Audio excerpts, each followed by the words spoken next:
Nós, a Europa, tem a ver com a Europa, tem a ver consigo. À sexta, uma reflexão sobre a atualidade europeia. Voltamos a conversar esta tarde com Ana Rita Barros, formadora do Centro de Informação Europeia Jacques Delors. Boa tarde. Boa tarde, Ana Márcia. Realizou-se na passada semana a reunião dos G20 e é por esse tema que vamos começar a nossa conversa. Foi em Hamburgo essa reunião e aconteceu a 7 e 8 de julho. Importante será explicar aos nossos ouvintes o que é esta organização G20. G20 é um fórum central de cooperação internacional em matérias de economia e finanças.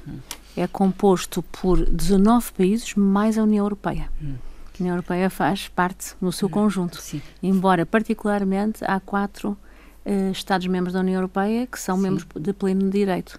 Quais são esses países? São a França, a Alemanha, a Itália e o Reino Unido. Os mesmos do G7 que falámos ainda há umas semanas. Portanto, são esses 4. No entanto, vimos a presença de alguns chefes de governo de outros países, como é o caso do Mariano Rajoy, aqui de Espanha.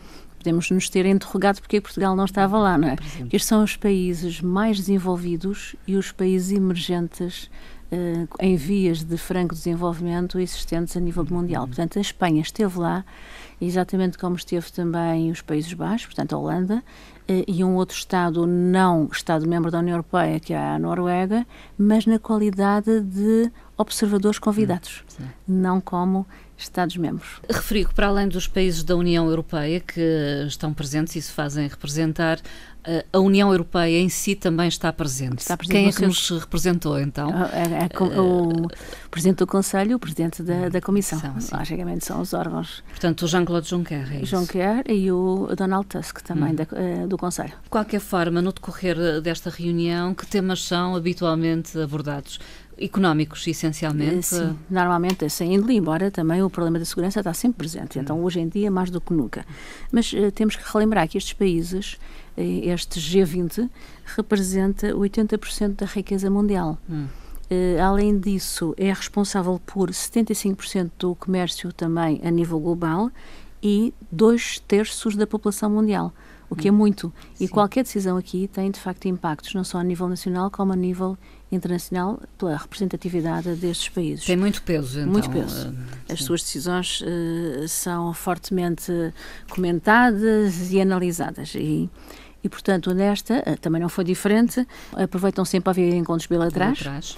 Houve um encontro bilateral entre o Presidente dos Estados Unidos e a Primeira-Ministra britânica, em que o Presidente dos Estados Unidos afirmou logo, como é o seu hábito, que ia estabelecer um acordo muito forte em termos comerciais com o Reino Unido, e a Comissão Europeia veio logo dizer, por enquanto, os acordos comerciais são exclusivos da nossa competência, da Comissão. Quando o Reino Unido sair da União Europeia, aí sim podem concretizar esse anunciado acordo. Portanto, mantém-se a decisão de que eventuais acordos só podem ser negociados após a saída do Reino Unido. Exatamente, por um Estado-membro, como era o caso, não é? No seu todo, nas conclusões, voltou-se a destacar a referência explícita dos 19, não dos 20, dos 19 ao Acordo de Paris sobre o clima. Sim. Portanto, de fora ficou os Estados Unidos. Ficou de fora, e isso está no texto da declaração final.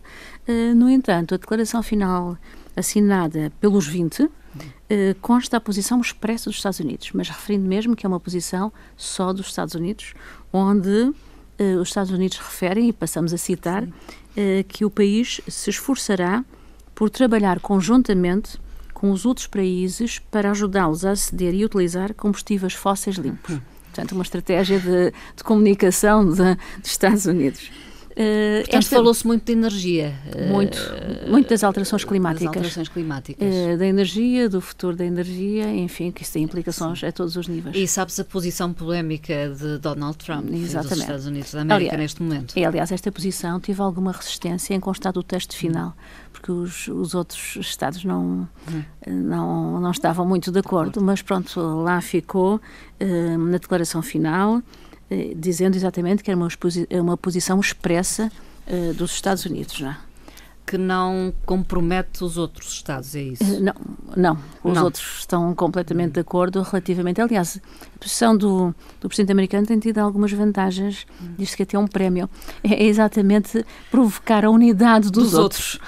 Não só da Europa, portanto, dos outros Estados europeus, mas também a nível mundial dos outros 19, não é? Aliás, apontava-se muito o isolamento dos Estados Unidos nesta cimeira do G20. Exatamente, mas fartou-se de ter contactos bilaterais e de marcar a sua posição. Além deste tema, falaram também, e muito, do comércio global. Aliás, houve manifestações contra a globalização. Nós assistimos até a isso. Com alguma violência, não é? Sim, verdade? Exatamente. Em Hamburgo, ao ponto de solicitar, o país solicitar ajuda em termos policiais. Exatamente, mas também depois os habitantes de Hamburgo no dia seguinte limparam a cidade para torná-la, enfim, apta a receber outros turistas e a funcionar. Mas exatamente, um dos protestos eram contra a globalização, mas foi lavrado também no texto final um comentário relativamente ao comércio livre e aberto. Portanto, globalização há de continuar e contra protecionismos. Também uma grande referência à questão siderúrgica dos Estados Unidos. Mas também no texto, para ter a assinatura dos 20, ficou uma nota sobre as trocas comerciais que devem ser justas e baseadas em regras. Ora, estas regras são muito amplas, não é? E dão aso a uma leitura... As saídas, no fundo, de cada país que quiser tomar decisões proteccionistas. Estas baseadas em regras e não regras específicas foi exatamente uma imposição dos Estados Unidos e ficou lá no texto e veremos as interpretações que os vários Estados dão a estas regras que estão anotadas na declaração final. Essas são as principais conclusões desta cimeira. Além da segurança, que também foi... Foi focado. Foi muito focada também, mas nada que seja diferente do que já tinha havido nas conclusões anteriores do G7 e também de outras reuniões. Na realidade da União Europeia, a Comissão propôs a criação de pensões individuais de reforma. O que é, no fundo, esta proposta? E decorre, de certa forma, de uma preocupação da União Europeia face aos sistemas de pensões de, pelo menos, alguns Estados-membros. Exatamente. De todos, quase todos os Estados-membros têm problemas. Portanto, é uma questão que se coloca a quase todos os Estados-membros. Esta questão de transversal, com maior peso nos Estados do que noutros, mas é transversal e, portanto, isto é uma proposta para ser um sistema individual paralelo aos sistemas nacionais que cada Estado tem. E, portanto, pretende-se criar um sistema de aforro, mas um sistema de aforro que seja possível candidatar-se qualquer cidadão de qualquer Estado-membro. Portanto, é um sistema pan-europeu, transversal a todos os Estados-membros. Criar, portanto, produtos inovadores, fáceis, que os cidadãos consigam aceder facilmente, com quantias não demasiado elevadas e que possam, de facto, futuramente ter uma compensação para além dos sistemas nacionais de pensão e de reforma. É só uma proposta? Ainda decorrerá algum tempo para avançar? A segunda comissão é para ser implementada através do sistema bancário, mas muito rapidamente. E qualquer cidadão da União Europeia poderá subscrever em qualquer Estado, portanto, e no Estado onde vive, e que estejam disponíveis, mas com condições, principalmente a grande diferença é condições iguais. Para todos, independentemente do Estado em que residam. Exatamente. Portanto, deve ser uma proposta da Comissão que depois será alargada e implementada em cada um dos Estados, porque neste momento há sistemas, mas sistemas muito diferentes de Estado para Estado. O que não acontece, ou que não acontecerá futuramente, segundo a proposta da Comissão, que pretende que seja para muito breve. Decorrente do embargo russo às importações de produtos europeus, que já tem uns anos, não é? A União Europeia prolongou o apoio aos produtores de fruta. Quer explicar o que é este processo? São barreiras criadas pelo governo russo, que têm sido sucessivamente adiadas em termos de levantamento e que faz com que muitos produtores de fruta dos Estados-membros não possam exportar. Não só fruta, também os produtos hortícolas, mas este programa é exatamente para fruta e durante um ano. Vai estar em vigor até final de julho de 2018. São 70 milhões de euros. Abrange fruta da época, desde peras, maçãs, até citrinos. pêssegos, mas no caso português é só para maçãs e peras. Portanto, tem a ver com a maior exportação de cada Estado relativamente à Rússia. Também será a maior produção do país. Do país, exatamente. No caso português, e nos outros Estados-membros, mas é sempre uma proporção deste valor pela tonelagem de exportações. Os produtores podem se candidatar e portanto, são uma compensação. É uma compensação por não terem encontrado mercados alternativos. Onde possam colocar a fruta essa que produzem. Produção, exatamente. Este embargo à Rússia iniciou-se em 2014. Em que contexto podemos recordá-lo? É depois do apoio da União Europeia às questões ucranianas, que aliás vão estar em foco este fim de semana, com cimeras entre representantes da União e também representantes do governo ucraniano. Aliás, há um alargamento relativamente aos vistos, facilidade de concessão de vistos a cidadãos da Ucrânia para se deslocarem para a União Europeia, além de outros apoios que a Europa já tem dado, mesmo em termos financeiros, à questão ucraniana.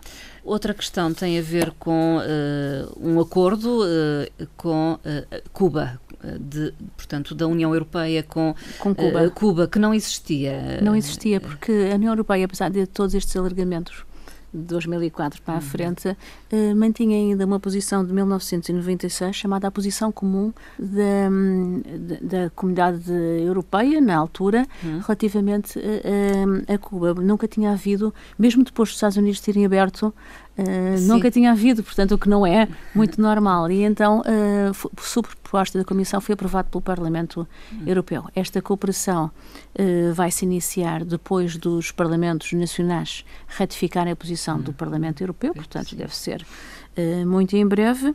E este acordo de cooperação visa os aspectos políticos e a cooperação a nível comercial e a outros níveis também. Era o único país da América Latina que não tinha um com acordo o qual a União Europeia Europeia não tinha acordo, exatamente, o que é estranho, não é? Sim. Ser o único.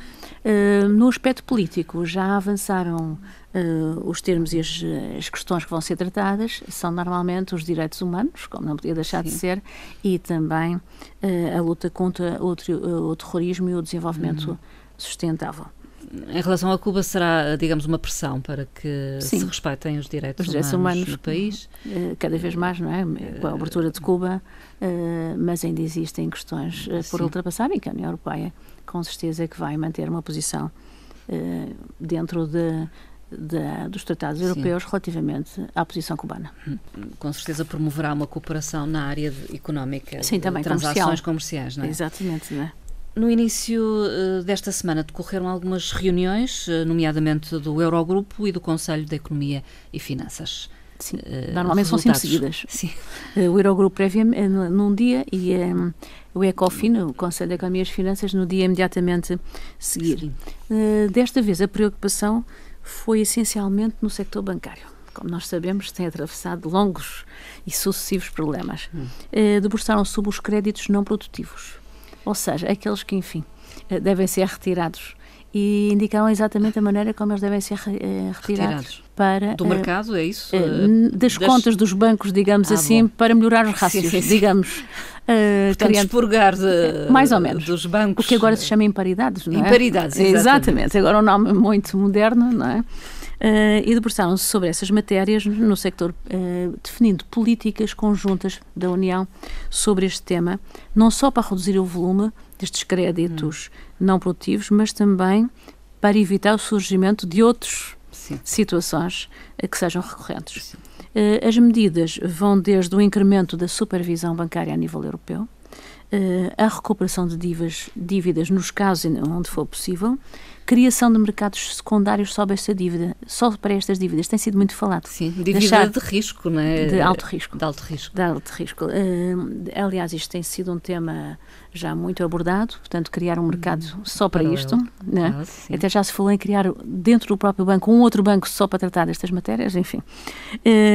Até à reestruturação do sector bancário. Foi outro tema muito focado e definiu-se um timing até 2019 haver exatamente um verdadeiro mercado de capitais a nível europeu, onde estas situações sejam tratadas da mesma forma em todos os Estados-membros no sistema bancário. Nós, é claro que conhecemos os casos do país, não é? Mas esta é uma situação que é comum também a outros países da União Europeia. Aconteceu, por exemplo, na Itália, recentemente. As questões bancárias. Tem problemas também relativamente à banca, não é? Não é exclusivamente nosso.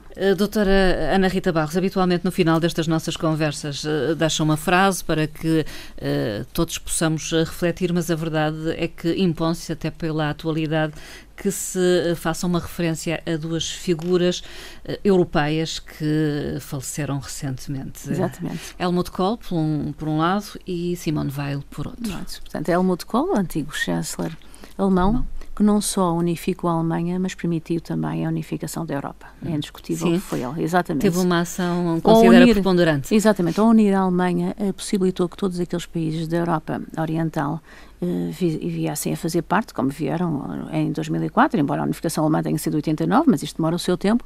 A partir de 2004, possibilitou aqueles antigos países da Cortina de Ferro que fizessem parte desta União Europeia. Justo após a geografia com a política, eu penso que foi esse caso. Simone Weil, uma senhora que tem como característica ter sido a primeira presidente do Parlamento Europeu eleito pelos cidadãos, em 1979. Francesa.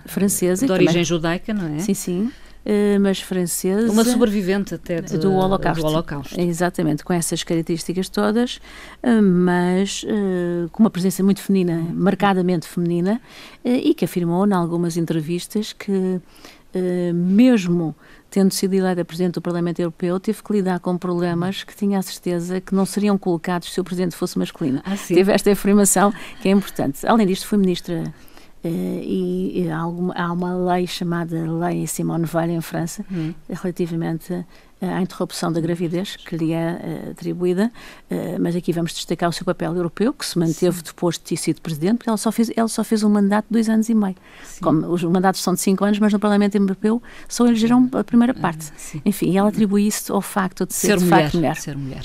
E vamos recordá-las de facto como 2 europeístas convictos. E 2 grandes personalidades da história. Da história da Europa. Doutora Ana Rita Barros, até uma próxima conversa. Muito obrigada. Obrigada.